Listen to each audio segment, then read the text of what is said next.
55 कोटी रुपयांच्या रिंग रोडच्या कामासह 4 विकास कामांना मुख्यमंत्री नितीन गडकरी यांनी सोलापूरमध्ये आयोजित करण्यात आलेल्या कार्यक्रमात देण्यात आली असून भुयारी मार्ग यासोबतच बाह्यवळण रस्त्यांसह सोलापूर शहर आणि परिसरातील वाहतूक कोंडी सोडवण्यासाठी व अपघातांचे प्रमाण कमी करण्यासाठी केंद्रीय रस्ते वाहतूक मंत्री नितीन गडकरी यांनी 1455 कोटी रुपयांच्या विविध विकास कामांना हिरवा कंदील दाखवला आहे।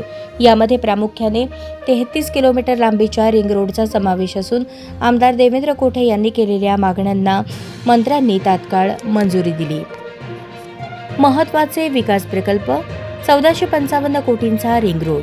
शहरातील 5 प्रमुख महामार्गांना जोडणाऱ्या 60 मीटर रुंद रिंग रोडमुळे भाविक, पर्यटक आणि स्थानिक प्रवाशांचा प्रवास सुखकर होणार आहे।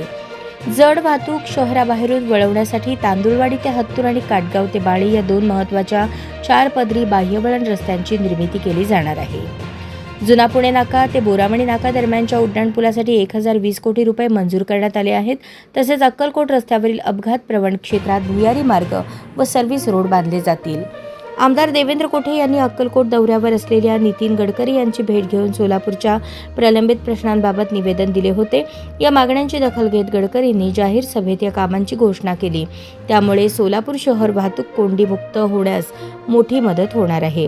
हे प्रकल्प विकसित सोलापूरच्या स्वप्नाला बळ देणारे ठरतील। सोलापूरकरांच्या वतीने मी केंद्रीय मंत्री नितीन गडकरी यांचे आभार मानतो, असे देवेंद्र कोठे म्हणाले।